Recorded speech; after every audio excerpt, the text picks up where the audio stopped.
Ok, muy bien. Ahí estamos bien.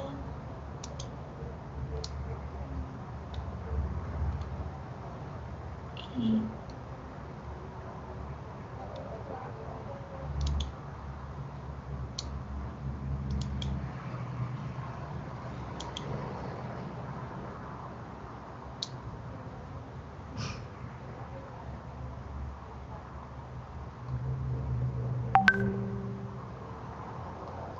bien, vamos a empezar, muchachos, y vamos a hablar hoy de lo que concierne al, al esquema de enunciación, pero antes quisiera saber si tienen ustedes algún comentario sobre la actividad que hicieron por equipos. Su experiencia, si quieren compartirnos cómo se sintieron, Ah, gracias. pues cuando me puse a leer, bueno, yo tuve que leer acerca de la enunciación y el contexto, y fue muy interesante porque todo lo que abarcaba la enunciación era lo que abarcaba y lo que no abarcaba, y me puse un rato a leerlo porque se me hizo muy interesante todo lo que encontraba. Y también era un poco difícil definirlo porque no es algo como que puedas definir en unas frases, por así decirse, así que yo recurría a poner alguna idea. Y ya después, si tenía que explicar, si tengo que explicársela a, pues a la clase aquí en general a mis amigos, pues ya se las diría. Porque la Así verdad es. sí son términos medio complejos. También como contexto, que no sabía que existía. Sí, lo que pasa es que ahora se están, como les decía yo en la sesión pasada, se están enfrentando a una teoría que ustedes no manejan, pero también como les decía la otra vez, no se mortifiquen tanto porque son nuevos nombres a conceptos que ustedes practican en la vida cotidiana. Entonces es cierto, hay una terminología rara, nueva, pero no es nada que ustedes no hagan todos los días, simplemente ahora van a saber cómo se llama, hagan o vean, y ahora van a saber cómo se llama. Entonces, pero cuando dices, me llama la atención todo lo que estaba ahí es muy interesante, yo quisiera que pienses tantito y luego ahorita que termines, Abdiel, nos digas qué eso de todo te llama la atención porque nos va a poder dar pauta para poder empezar la discusión. ¿Sabdiel? No, sí, yo quería comentar que, bueno, fue una experiencia interesante lo de buscar las definiciones, sobre todo ahí mismo en equipo y discutirlo, especialmente porque había algunos conceptos que la verdad me parecieron bastante complicados y eso que en el nombre llegó un momento que fue bastante interesante que fue con lo de significado, que fue buscar la definición de significado. No sé, siento que recordé más bien lo difícil que es definir el cómo definir las cosas. Es algo bastante abstracto, bastante interesante. Exactamente, y bueno, precisamente como ven, son términos que le atañen a la lingüística, pero, o al lenguaje, pero que también a ustedes les, vamos a decir, les sirve reflexionar sobre él, porque verdaderamente ustedes van a trabajar, a revisar cosas que no, vamos a decir, que no solamente le atañen a la historia, sino que también ustedes van a tener que pensar que en algún momento una cultura, este, lo, una cultura lo consignó, le dio su valor en un tiempo determinado y que ahora esta misma cultura a lo largo de los años pues obviamente ha modificado su significado, pero claro que va a ser para ustedes novedoso porque seguramente no han reflexionado sobre ello y entonces es importante considerarlo por aquí. Muy bien, ahora sí, perdón, me importa que me digan los elementos donde tuvieron dudas o se tuvieron que detener, porque eso me va a servir a mí para abordarlos y ampliarlos aquí en la clase. Por eso regreso a nuestro primer compañero que nos, que nos está que nos estaba comentando que le llamaron la atención muchas cosas, pero que a mí me interesaría ahondar un poquito en esas cosas que le llamaron la atención para poder yo ampliarlas y dar la clase.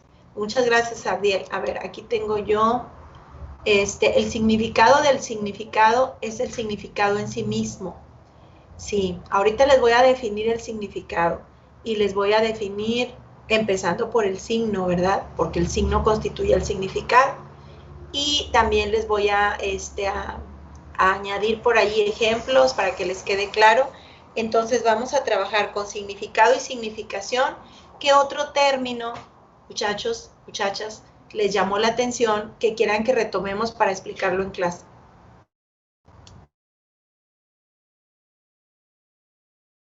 Es todo, solo tuvieron problemas con el significado. Eric, ¿tú qué dices? En el caso de mi equipo, no es que hayamos tenido problema en encontrar un significado para texto, sino que encontramos demasiados. Y eso me pareció interesante. Había de Jay Lotman, de Khalid Hassan, había de Ofi García, de Eve Hernández, y cada uno como que difería un poco, y estaba interesante eso. ¿Cuál es el que crees tú que se apega más a lo que nosotros vamos a hacer en este curso? Yo creo que el que encontré de Eve Hernández dice: texto es la unidad lingüística comunicativa fundamental, producto de la actividad verbal humana que posee siempre carácter social. Sí. Y bueno, eso está muy bueno. Está muy bueno porque habla de actividad humana y habla de carácter social. Yo solo le tengo, buenos días, Yaret, yo solo le tengo una réplica que es que le pone verbal. O sea, considera que los textos solo son verbales. Entonces yo les pregunto, una guerra, una declaración de independencia, un golpe de estado, un edificio, ¿no son textos? Porque no son verbales. Les estoy preguntando, a ver el grupo qué opina. O sea, está muy buena la definición, pero generalmente, y se los voy a poner aquí en el chat, generalmente en la tradición académica solo se ha considerado texto a algún producto verbal. Es decir, algún producto que tenga palabras o que tenga letras. Eso es un texto. Entonces, ¿qué pasa con todo lo que estuvimos hablando al principio de la clase? En la tradición académica solo se ha considerado texto algún producto verbal. ¿Ok? ¿Qué opinan de eso? Ustedes son historiadores, solo lo que está en los archivos es un texto histórico. Esto es curioso y especialmente, creo que sí, especialmente en la historia. ¿Por qué? Porque originalmente se interpreta, como usted dice, archivo como documento, como texto, como palabra escrita, archivada. Pero, y sobre todo a partir del siglo pasado, más o menos, archivo, digamos, documento más bien, pasó a ser pues una gran variedad de cosas: fotografías, pinturas, todo tipo de retrato, imagen, y también objetos como ciudades o formas de construcción arquitectónica, discursos, estatuas y otro tipo de cosas que pues no son texto directa, o sea, no es un texto, pero igual tiene algo que se le puede sacar, algo que se le puede leer. Estoy muy de acuerdo, Xavier, en lo que usted acaba de decir. Aquí les voy a poner cómo nosotros, todas esas definiciones de texto a ustedes les ayudan para discriminar lo que a nosotros nos sirve. Un texto de cultura, en palabras de Yuri Lotman, un texto de cultura es todo lo que dijo Xavier y lo que dijo Eric, que le gustó de la definición. El texto de cultura, la ventaja para nosotros, miren, en investigación uno elige lo que se llama definición operativa. Un operador es el que conduce, el que maneja, el que manipula. Entonces, yo elijo mi definición operativa cuando me conviene para mi objeto de estudio. Yo no tengo por qué casarme con todas las definiciones. Están todas ahí, para que yo, como en un mercado, tome la que me sirve para mi objeto de estudio. Y si no existe, yo tomo varias y diseño mi propia receta de definición operativa. Eso hace uno cuando hace una tesis, cuando hace una investigación, diseña su propia definición operativa. Para el curso, la que más nos sirve de todas las que leyeron es la de Yuri Lotman, porque Yuri Lotman habla de texto, de cultura. Por eso me congratulo de que ustedes hayan llevado ya semiótica, porque no estamos hablando tan en el vacío, sino que ustedes tienen una idea de ello. Entonces, texto de cultura son todas aquellas, ustedes le llaman documento. Así es. Lo que permite que la investigación se sustente son las definiciones operativas. No solo tenemos una, tenemos varias definiciones de acuerdo a nuestro objeto de estudio. Por ejemplo, el compañero que está estudiando la gentrificación, pues va a estudiar gentrificación, va a estudiar evolución de la ciudad, va a estudiar contexto socioeconómico, va a estudiar contexto histórico, va a estudiar cómo, fíjense bien, el tipo de vivienda. Nuestro compañero está estudiando la población de los cerros. Muy bien, cómo el lugar donde está tu vivienda se viene a convertir en un texto de cultura que habla de tu circunstancia económica, de tu circunstancia social, de tu circunstancia ideológica y hasta de tu origen. No es lo mismo vivir en un cerro, fíjense bien, no es lo mismo vivir en un cerro como Chipinque, ¿sí? Que estaba, yo hasta me sabía las colonias que había en Chipinque, ya se me olvidaron. Bien, no es lo mismo vivir en un cerro como el Chipinque que vivir en el Cerro de la Independencia. Y sin embargo hay casas en ambos cerros. Y fíjense qué diferente es el estrato social y el medio socioeconómico en que los pobladores de esas áreas se desempeñan, se viven diariamente. Entonces vean cómo hay otros tipos de definiciones o conceptos que un proyecto de investigación necesita. Depende de las materialidades que ese elemento de investigación contenga. Entonces, en el caso de texto, me encanta que Eric nos comparta que hallaron muchos y que, bueno, pues por cuál nos decidimos y muchos nos sirven. Por ejemplo, si yo estoy pensando en hacer un documento verbal de un archivo, un documento escrito, por supuesto que la definición de Eric me cae como anillo al dedo, pero también la de Lotman, ¿no?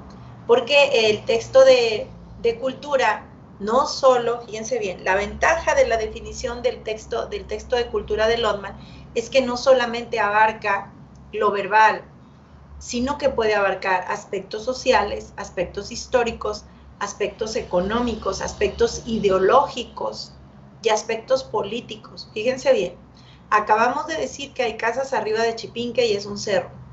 Y acabamos de decir que hay casas arriba del Topo Chico y de la Independencia y es un cerro.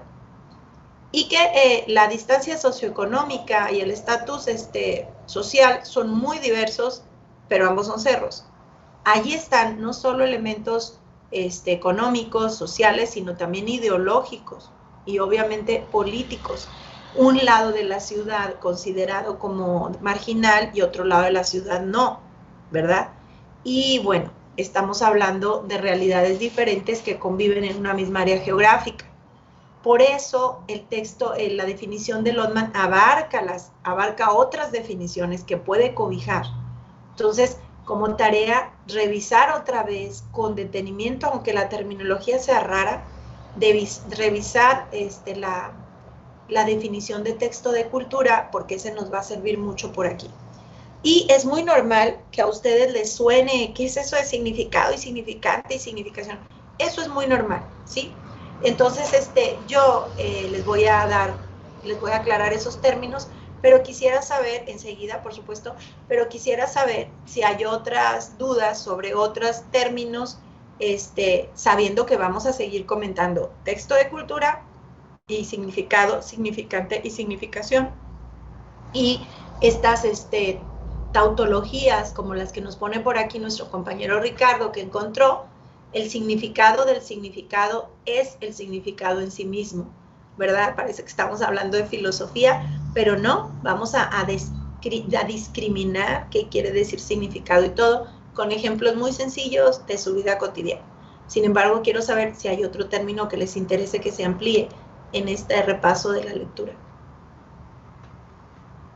Pónganlo en el chat si no quieren hablar o díganlo en voz alta.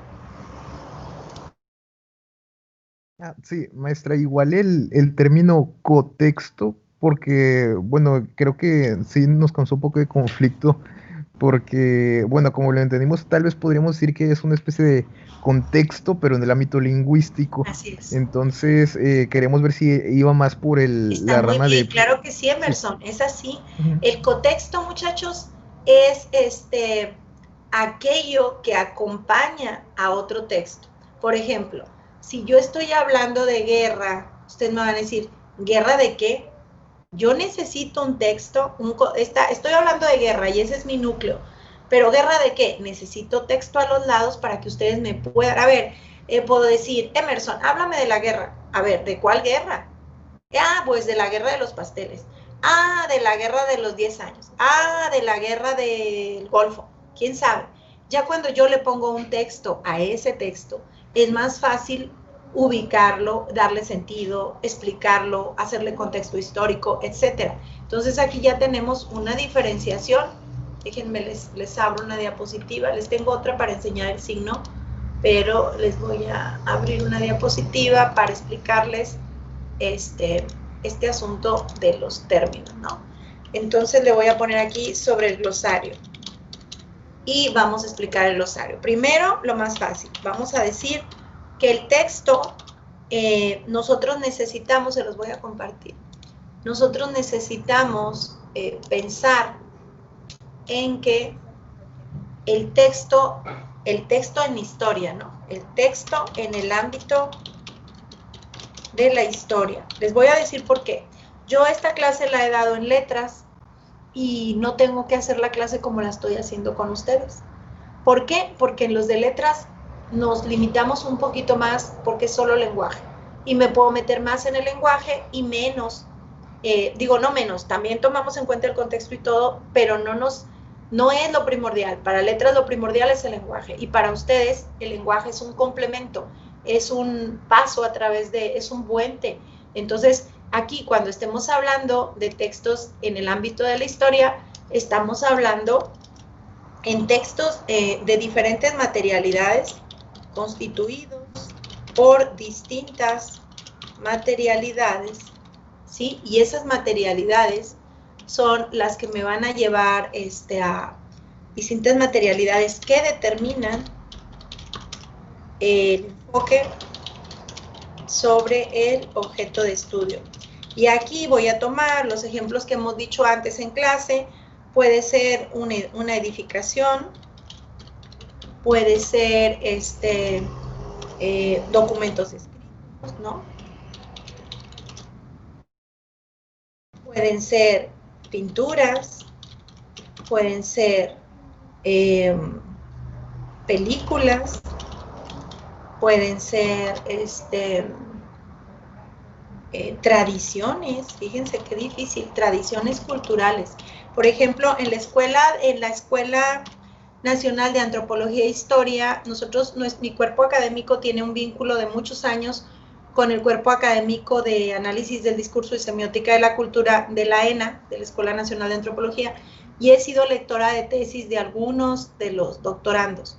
Uno de los doctorandos estaba estudiando las celebraciones donde aparecía la figura del diablo, pero empezó primero con las celebraciones de los concheros, las celebraciones para la siembra, las celebraciones para la fertilidad, etcétera, todos los tipos de bailes documentados a partir de las culturas mexicanas, y luego se centró en la figura del diablo y cómo el diablo era representado en ciertas tradiciones, bla, bla, bla. El muchacho tiene un doctorado, es muy brillante en su exposición y ha hecho diferentes tipos de trabajos ya publicados sobre este asunto. Fíjense cómo conjuntó la historia, la semiótica, la cultura, la música y las tradiciones. Son como 5 núcleos temáticos que él tuvo que desarrollar en su trabajo de grado y que nos dicen de cuántas cosas más se puede ocupar la historia, ¿verdad? Obviamente, pues la Escuela Nacional de Antropología e Historia, su mismo nombre lo dice, al tener ya la antropología, ya la historia es un ámbito interdisciplinario con un abanico mucho más amplio de formación académica, ¿no? Entonces, si nosotros en el ámbito de la historia, y esta yo creo que la debo de poner con mayúscula, porque estamos hablando de la disciplina, que no es lo mismo lo que yo estudiaría en otra ciencia, el texto está constituido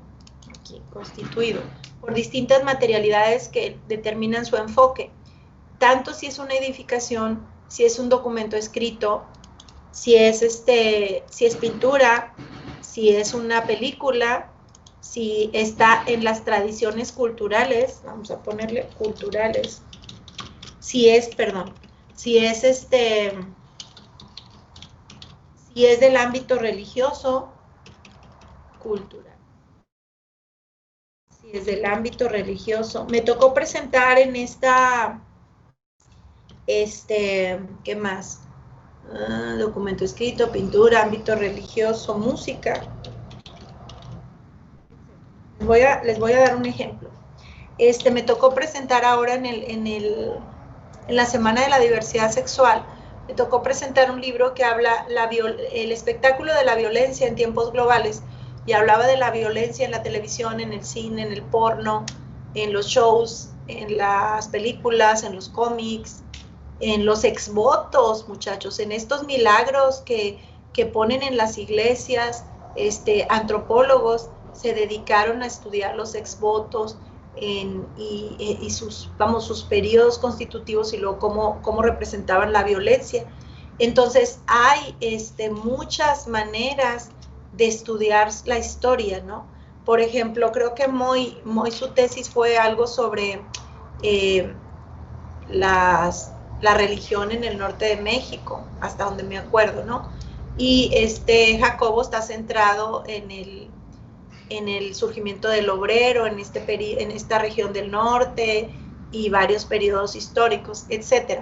Entonces, ¿qué nos está diciendo? Nos está diciendo que a la historia le atañe esta y más cosas, y que tendrá que ver el historiador cuándo, cuánto y qué tipo de texto va a necesitar él, a cuáles definiciones se va a acoger para poder abarcar lo que a su perspectiva de investigación le interesa, ¿no? Porque obviamente que los códigos en el ámbito religioso serán muy diferentes que los códigos en la arquitectura, o que los códigos en el séptimo arte. Incluso aquí, muchachos, yo he trabajado con muchachos que estudian novelas históricas, y las estudian y las analizan. Entonces, hay muchos objetos de estudio, y como unos son no verbales, por ejemplo, este es un texto no verbal, ¿verdad? Este es un texto no verbal, ¿sí? No sabemos si esto sea un texto verbal o no, porque qué tal que una tradición cultural es comer tamales en Navidad, y eso tiene su historia, por supuesto. Y esto también es no verbal, porque si no lleva letra no tiene. Entonces, no todos los textos son verbales, eso ya lo habíamos aclarado. Hay que revisar de qué materialidades están constituidos y a qué puertas del conocimiento están tocando. Eso por una parte. Para explicarles, bueno, hasta aquí no sé si tienen comentarios, porque les voy a pasar ahora, muchachos, les voy a pasar a explicar el valor del signo y del significado, para que podamos tener un poquito más claro. Antes de eso, me voy a regresar y les voy a hablar sobre el contexto y el cotexto, ¿ok? Y así ya nada más me quedo con la significación, que es un poquito más larga. Cuando hablamos nosotros de contexto, yo digo que el contexto ya no se los tengo que decir, porque ustedes lo manejan muy bien, es una como de las palabras clave de su carrera, ¿no? Ustedes construyen el contexto, perdón, pero no hay que olvidar que hay, muchachos, un contexto. Y un contexto puede ser verbal, si estamos hablando de un documento escrito, o puede ser no verbal, si estamos hablando de un discurso no escrito, ¿verdad? De un texto de cultura que no tiene palabras, también tiene un contexto. ¿Cuál será la diferencia? Si el contexto es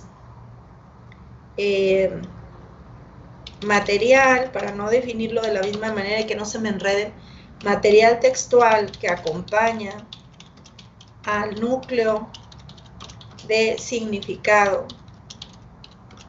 que interesa estudiar. Fíjense bien, ahí no les dije palabras. Material textual, para no volverles a decir, el contexto es un texto. El material textual, textual de cualquier clase, ¿sí? De cualquier clase. Tiene que ser de la misma clase que el núcleo de significado que nos interesa estudiar. El núcleo de significado, por ejemplo, para mí, si es música, es la canción perenganita, es la música, es la letra, es la música del himno nacional. Me interesa estudiarla. Yo sé de música y me interesa ver en la historia qué trascendencia tuvo esa pista con la que se toca el himno nacional. Entonces yo tendría que revisar, así como reviso su contexto histórico, quién gobernaba, en qué lugar se dio, qué del autor y su vida, cuáles eran sus intereses, qué es el contexto histórico. También tengo que revisar qué música se tocaba en ese contexto general, cuál era la música que se usaba, qué tipo de música él conjuntó, los músicos que estaban de moda, por qué él figuró, por qué ganó, quién sabe qué. O sea, tengo que hablar de la materialidad textual, de qué está hecho mi objeto de estudio. Si fuera música, si a mí me interesa el edificio, yo tengo que hallar qué tipos de edificios se construían en ese tiempo, ¿sí? Junto a cuáles edificios formó parte del patrimonio de esa región, por qué se construyó, por qué con este material y no del otro. O sea, tengo que hablar de otros textos de cultura que acompañan al que a mí me interesa revisar. Y ahorita me estoy ampliando porque ustedes seguramente lo hallaron como palabras que acompañan, y está bien cuando son palabras, pero cuando no sean palabras, pues son otras materialidades de la misma calidad que la que estamos estudiando. Entonces, ese sería el contexto. Hasta aquí, preguntas sobre texto de cultura y contexto. Si no, para pasar a lo del significado.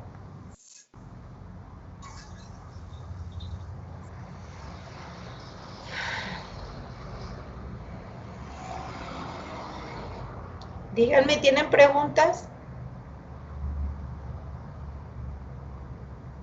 No tenemos preguntas.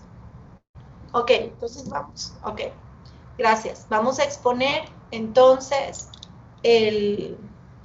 la otra presentación que tengo para ustedes para explicarles el valor del signo lingüístico. Déjenme ver.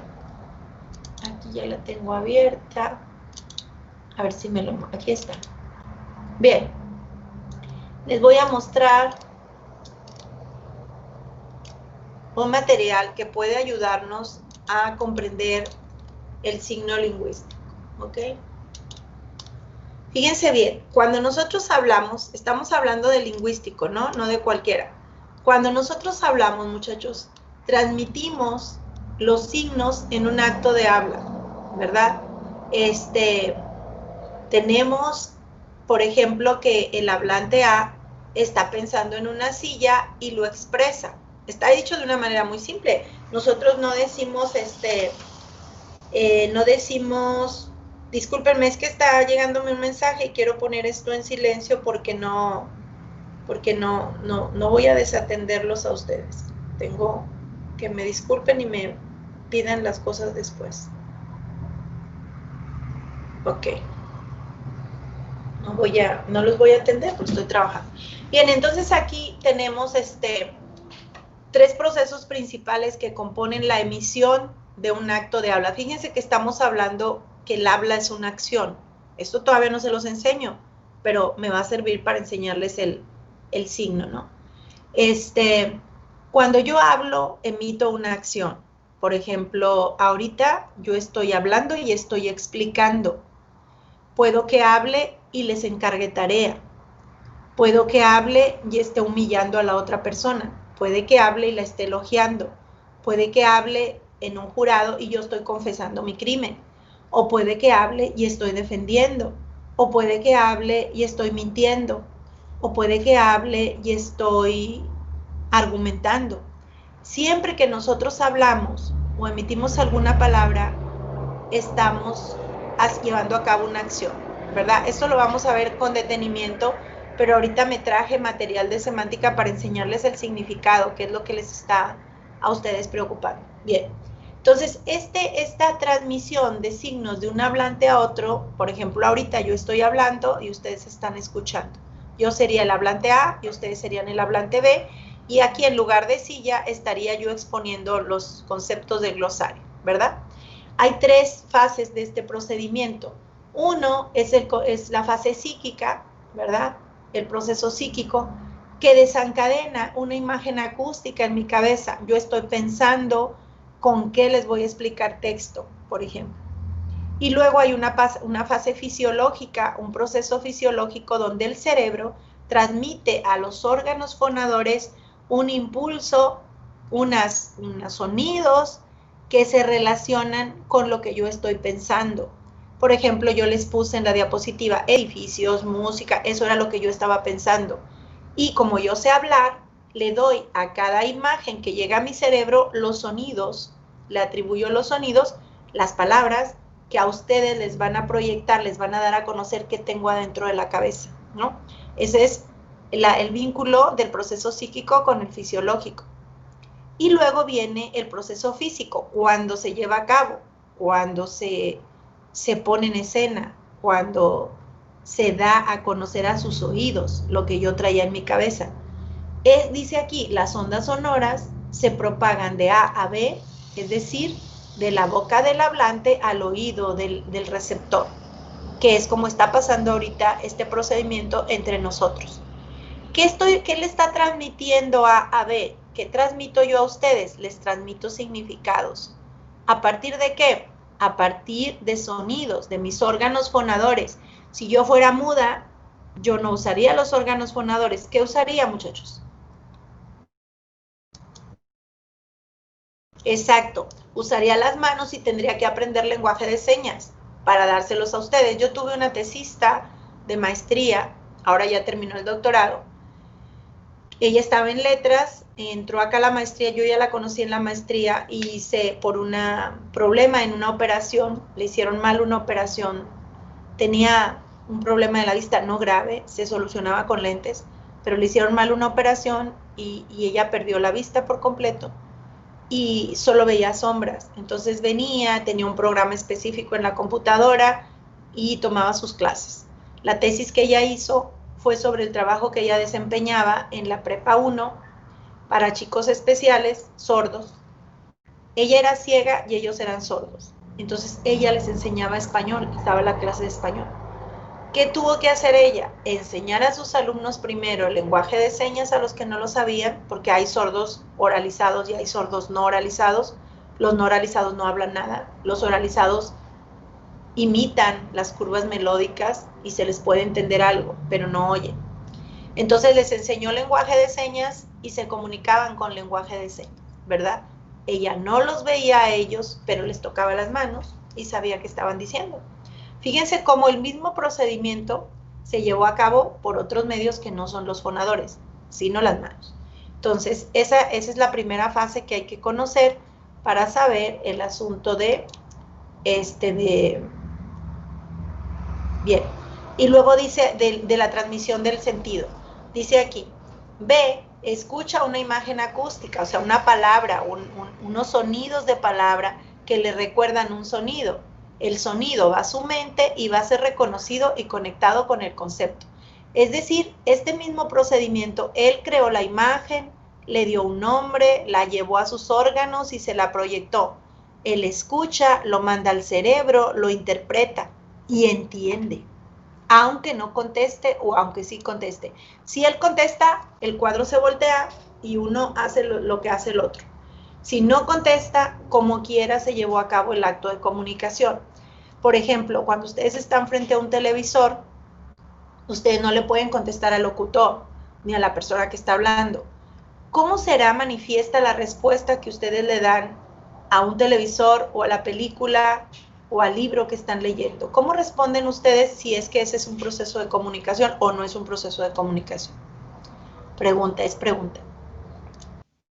Pues yo creo que la respuesta sería lo que estamos mencionando sobre la imagen acústica, ¿no? El impacto que genera este estímulo en el receptor. Yo creo que esa sería como la respuesta que se podría dar, porque, bueno, como usted bien menciona, pues no se puede responder directamente a este medio. Bien, y no hay ninguna cosa más que, te entendí. Solo eso, no hay ninguna cosa consecuente, Emerson. O sea, ¿qué sigue? Te entendí. ¿Y qué sigue, muchachos? ¿Qué sigue? Yo estoy viendo la tele, le entiendo. Y yo puedo hacer muchas cosas. Puedo seguir viendo la tele, puedo cambiarle a la tele, puedo apagarle a la tele, puedo reírme, puedo callarme, puedo voltearme. Esas son las respuestas que se le dan al mensaje que yo recibí. Empieza a hablar a alguien y voy y le apago. Esa es mi respuesta.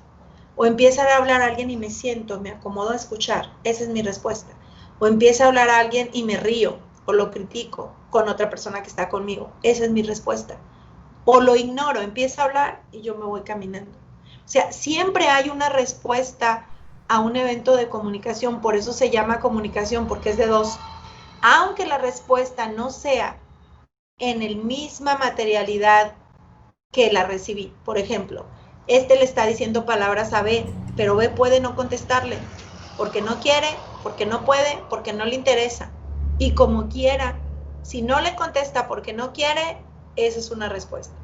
Si no le contesta porque no puede, porque es un superior, algo hará de respuesta, moverá los ojos, bajará los ojos, asentirá con la cabeza, o se quedará ahí mirándolo, algo habrá una respuesta. Y si sí puede y lo hace, pues entonces ya la respuesta es tangible. Lo que quiero llegar es que siempre en este procedimiento hay una respuesta del receptor, ¿verdad? Muy bien. Luego vamos a ver la siguiente diapositiva.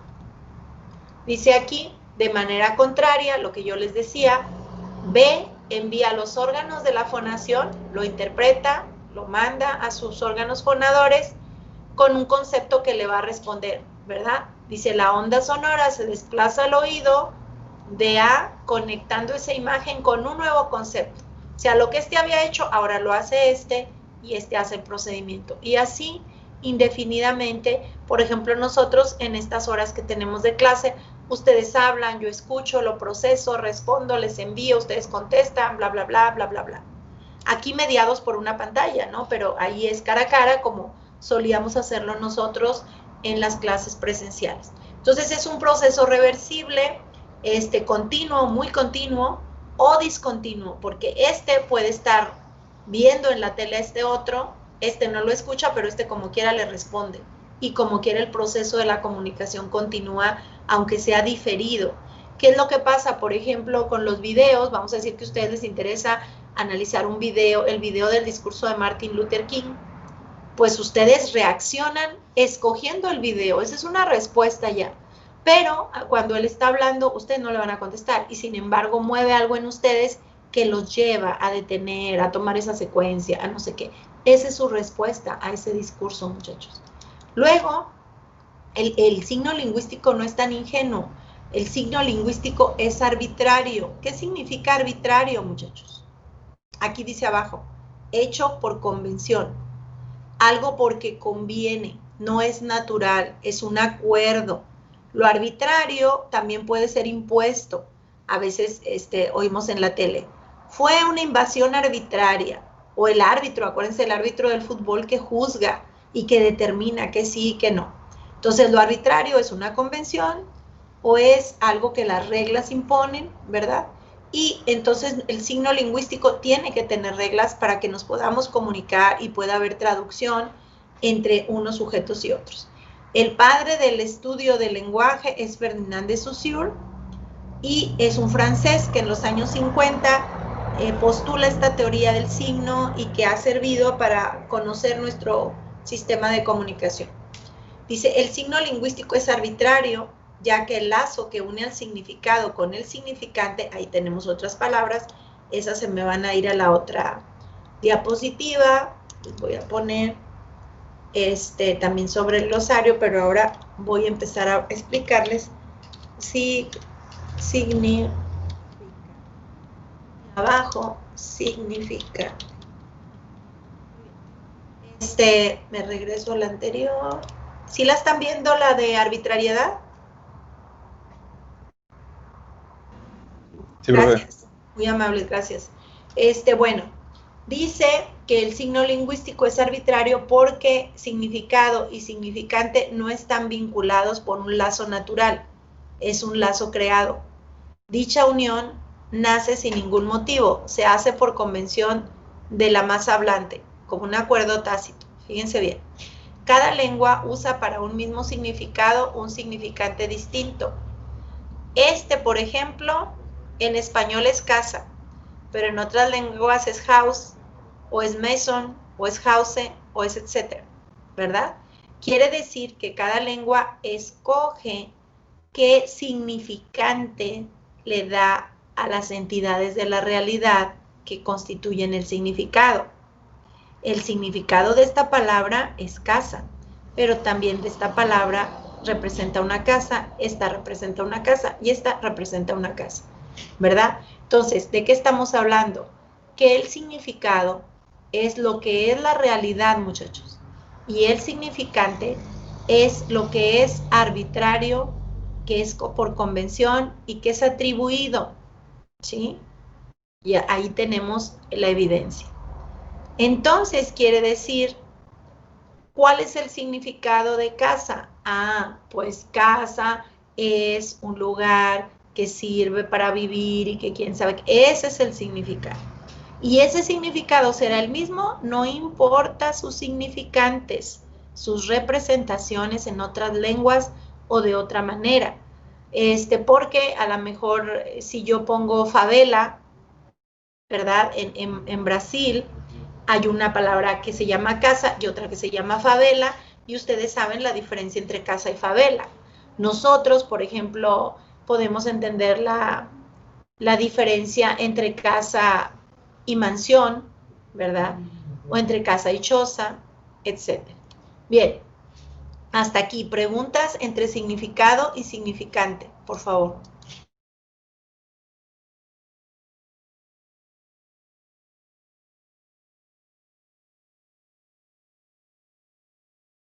Si no hay preguntas, continuamos. Ok.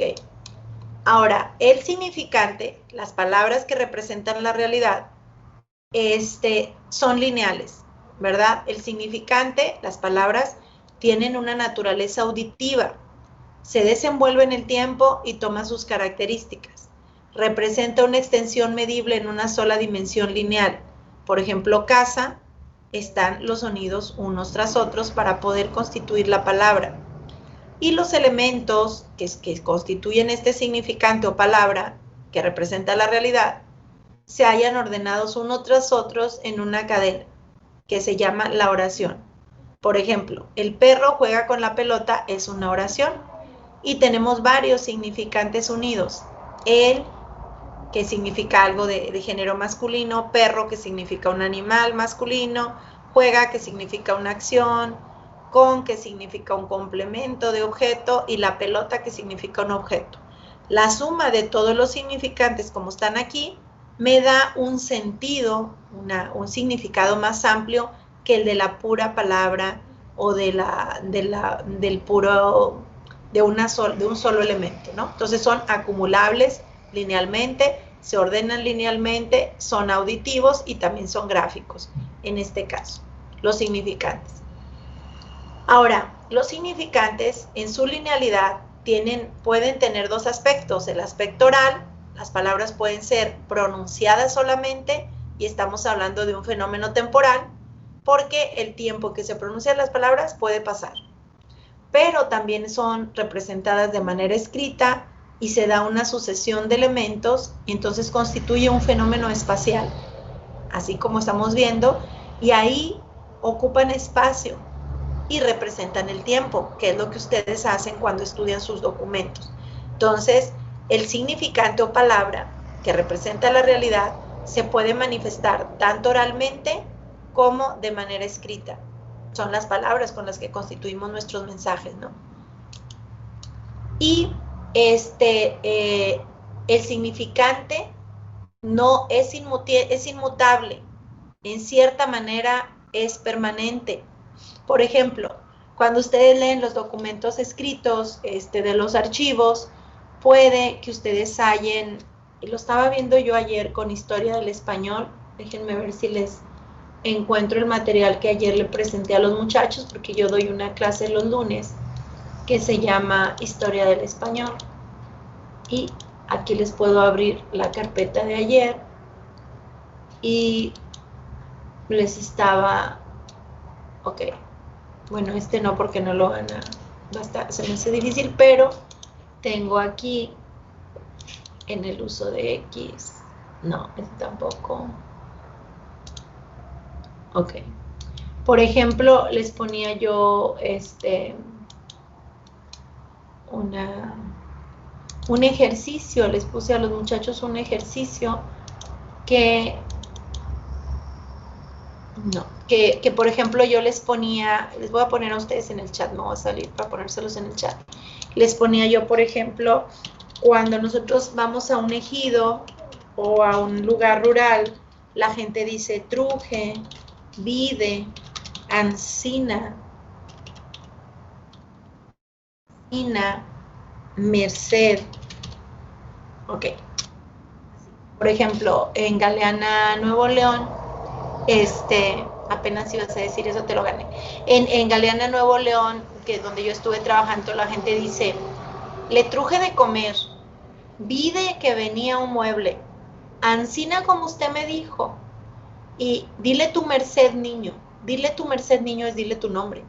Y estamos hablando del estado de Nuevo León, del siglo XX, era 20, no 21, y donde la gente viaja 6 horas y está aquí en Monterrey, viaja 6 horas en camión, sale de su ejido, llega a la capital, luego toma un autobús para acá y son unas 5 o 6 horas, aunque no lo crean, de Galeana, Nuevo León para acá.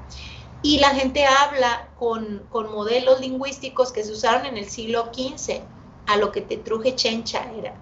Muy bien, de ahí viene el idioma, pero los muchachos como ustedes hablan con esas palabras. ¿Por qué? Porque hay un modelo arcaico, ancina, exactamente. Y cuando ustedes leen documentos del siglo pasado o del siglo XVIII, ancina es que se usa. Dicen los documentos, yo el rey, por la gracia de Dios, a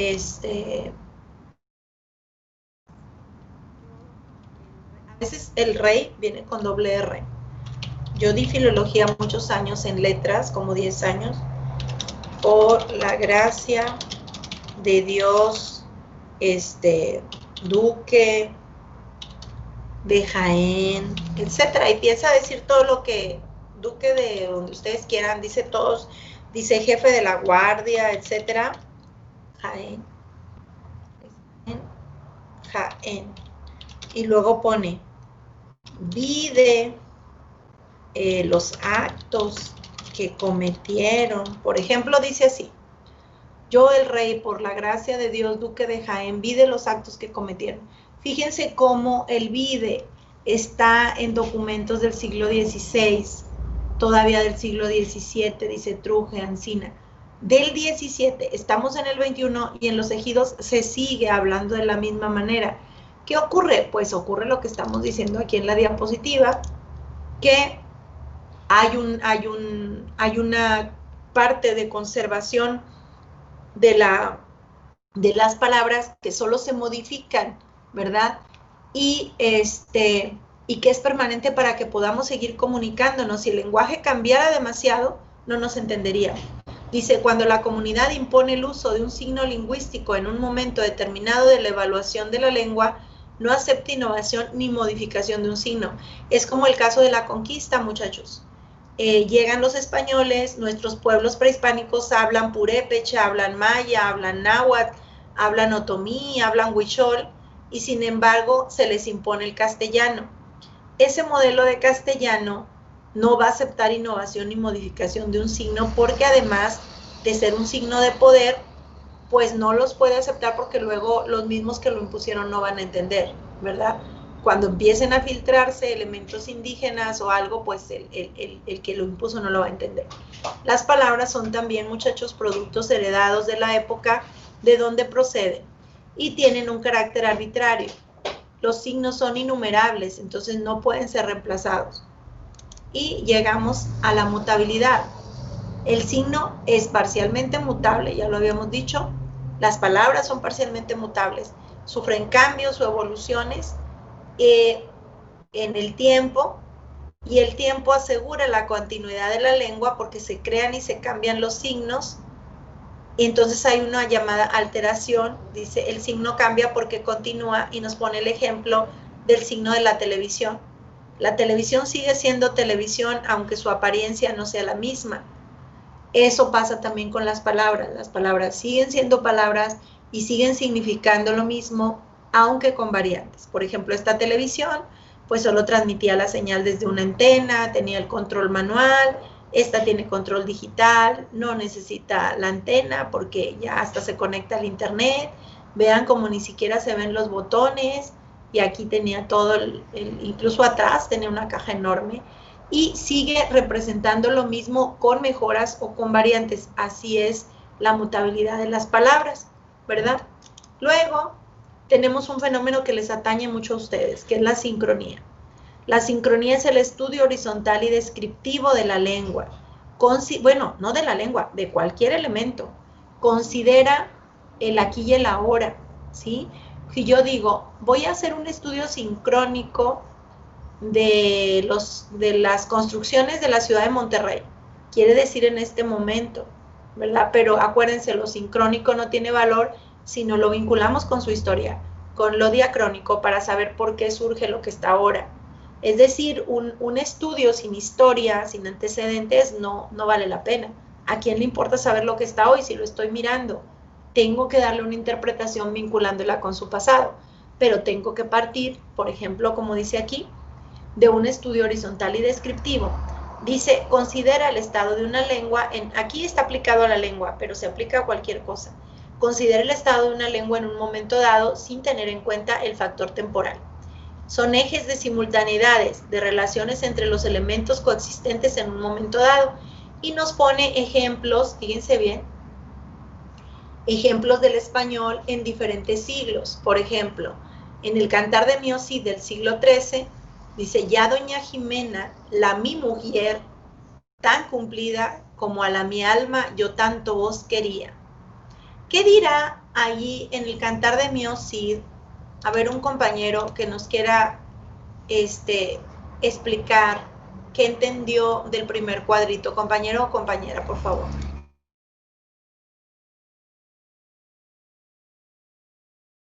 Con sus palabras. Finalmente ustedes van a leer textos antiguos, queridos. Empiecen a ejercitarse.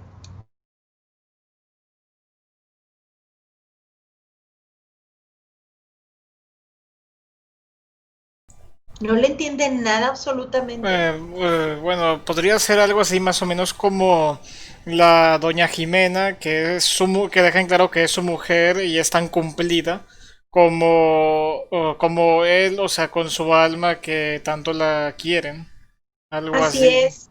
Eso es lo que dice, que a su mujer, doña Jimena, la quiere como a su alma. Eso es lo que está diciendo. A ver, ahora en el siglo XIV, otra persona, fíjense lo que dice. En este signo a tal creo que yo nací, siempre puné en servir dueñas que conocí. Otra vez, en este signo a tal creo que yo nací, siempre puné en servir dueñas que conocí.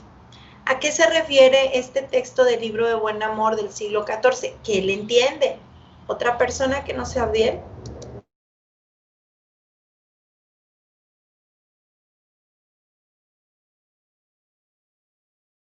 ¿No?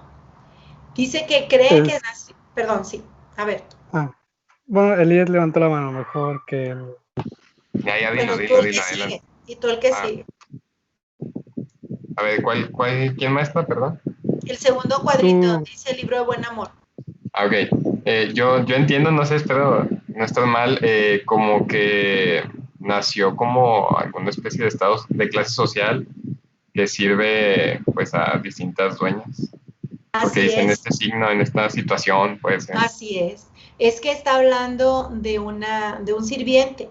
y acuérdense que se creía que se nacía ya con el estatus social, y dice, siempre servía a personas, siempre he sido un servidor. Muy bien.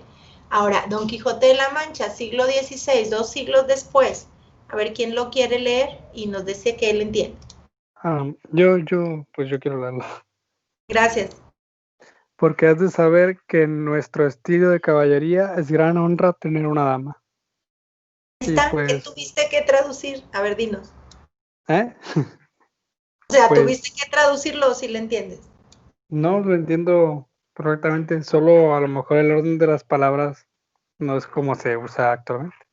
Fíjense bien, y estamos leyendo un texto de hace 5 siglos, muchachos. Un texto del siglo XVI, muchachos y muchachas. Estamos entendiéndole al del siglo XIII, al del XIV, al del XVI, y bueno, aquí tenemos el del siglo XX, el siglo pasado. Mi mujer miraba para el mar, yo fui muy despacito hasta ahí. Con esto nos demostramos los mínimos cambios, como decía nuestro compañero, a lo mejor el orden de las palabras. Aquí, por ejemplo, es pugnar, y dice puné. Siempre pugné en servir dueñas que conocí. En esta situación, exactamente, creo que yo nací, siempre pugné por servir dueñas que conocí, y a doña Jimena, mi mujer tan cumplida, así como mi alma yo la quería. O sea, estamos entendiéndole, muchachos, a algo que pasó hace 7 siglos, 3 y 7, 20, 8 siglos, algo que pasó hace, ¿qué? 14 y 6, 20, ¿cómo está? Este es 13 y 7, 20, 8 siglos, y este es 14 y 6, 20 y 1, 21, 7 siglos, y este es 16, hace 5 siglos, y este es del siglo pasado. Por eso estamos hablando, ¿se acuerdan? De que sí cambia, pero cambia mínimamente, y que en un momento dado, por ejemplo, nosotros estos nos parecen ya muy claros porque no tenemos tanta distancia, estos un poquito menos, y sin embargo sí se pueden entender. El signo lingüístico, para que nos podamos comprender, varía muy poquito, y siempre varía para más simple, muchachos. Con menos palabras decir más cosas, esa es una tendencia del ser humano. Y bueno, terminamos con la diacronía, que esto sí ya le toca a la historia, que es el estudio vertical o histórico y evolutivo de cualquier asunto, muchachos. Yo aquí se los estoy exponiendo con la lengua, pero es de cualquier asunto, ¿verdad?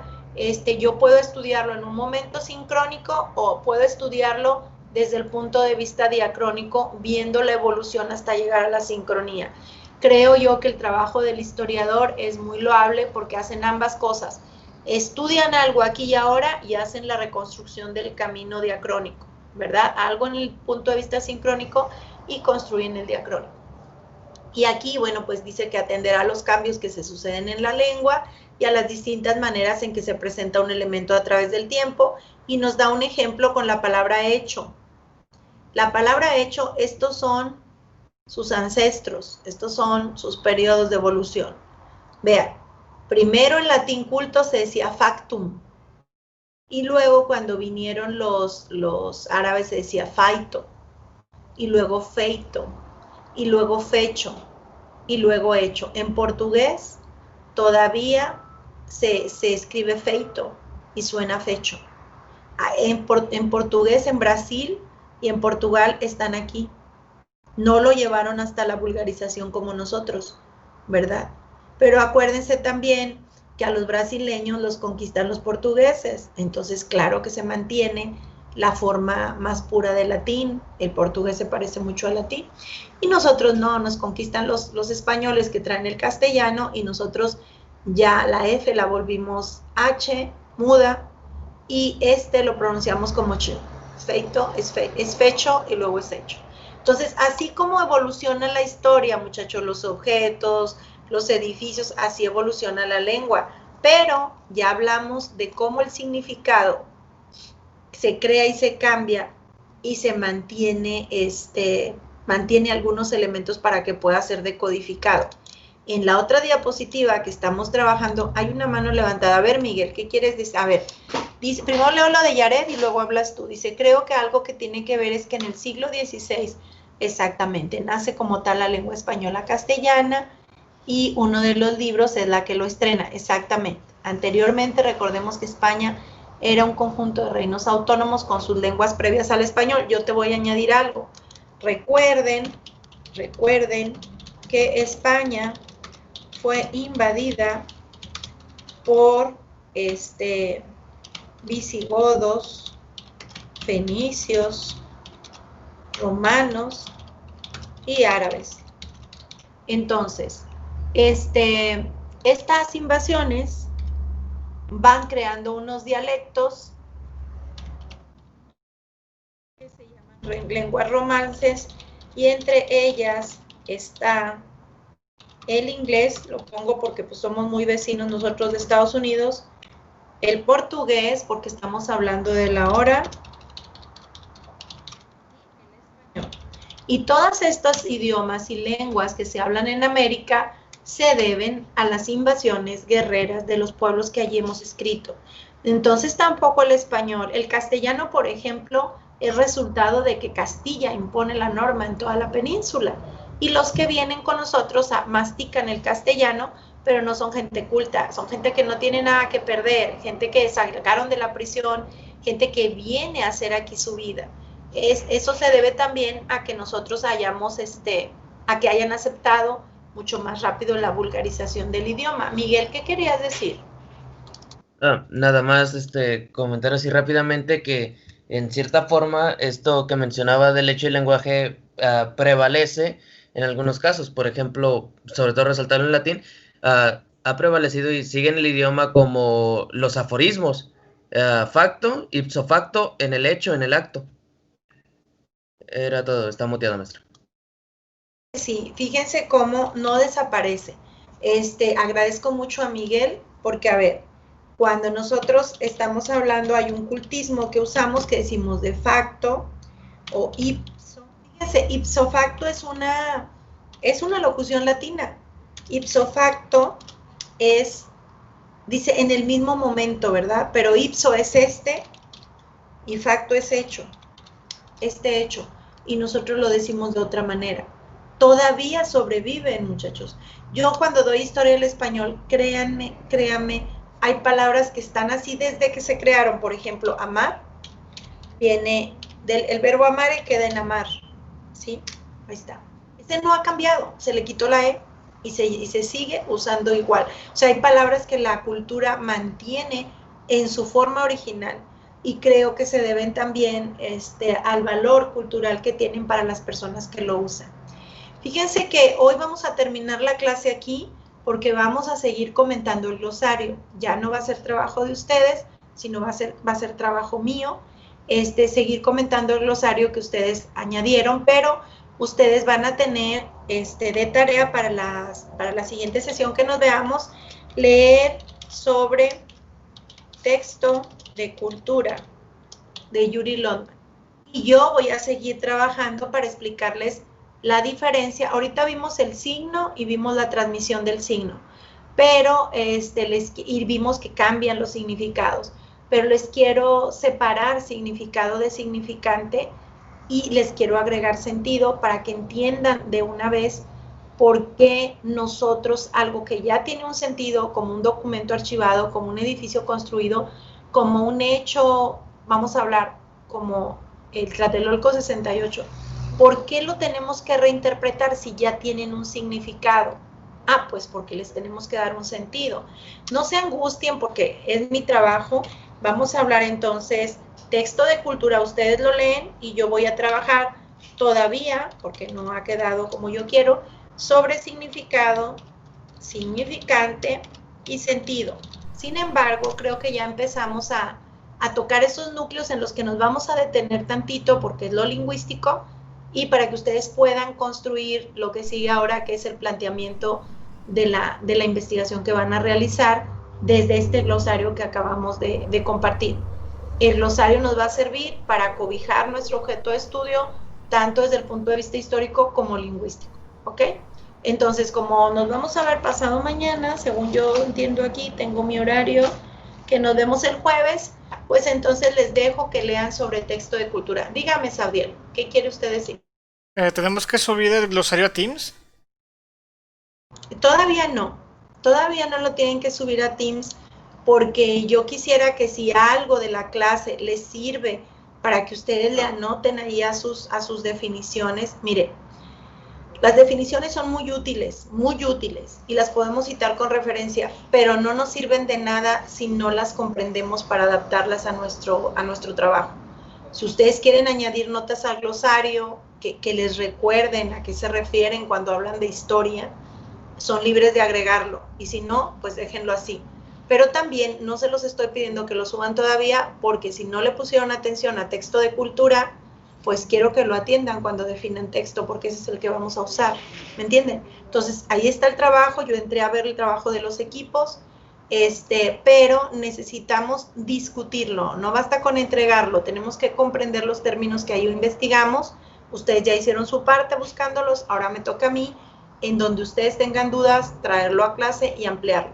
Una vez que terminemos la discusión de las dudas que ustedes tienen, se sube el documento. ¿Alguna otra pregunta? Ok. Fíjense que les voy a pedir, a ver, que pongan aquí, por favor, porque no me está dejando descargar bien que pongan aquí, los que vinieron pongan presente para poder cerrar la sesión, y nos veríamos el jueves todavía con discusión sobre el glosario y su lectura un poquito más profunda, gracias Emerson, sobre texto de cultura. Sí, pongan por aquí presente, porque hoy no sé qué tiene esta aplicación y no me dejó bajar la lista de asistencia. Entonces, solo tengo, ok, gracias. Sí, pónganlo todos para poder hacer la asistencia de esta manera. Nos vamos a detener en el glosario, muchachos, es el campo conceptual del curso, y es de donde vamos a sacar como nuestros acuerdos académicos para poder escribir, por eso me lo estoy llevando despacio. Muy bien, yo tengo aquí que deben estar presentes.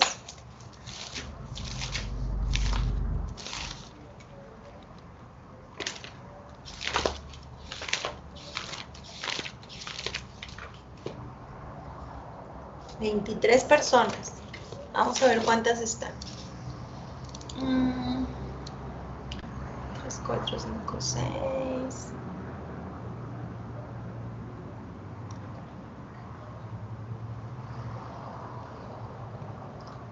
19. Tengo 19 personas. Ok. Bueno, como ya pusieron por ahí su presente, vamos a cerrar la sesión. A ver, alguien está diciendo... La compañera Merari Dania tuvo problemas con el internet. Bueno, entonces aquí son 2 más, 21. Muy bien. Sí, no se preocupen. Presidente, Elías Yared es presidente o eres presente. Muy bien. Descansen, muchachos. Nos vemos el jueves. Seguimos con nuestro glosario hasta que terminemos la discusión. ¿Ok? Muchas gracias por su atención y voy a suspender la grabación. Que estén ustedes bien. Gracias, hasta luego. Gracias, maestra.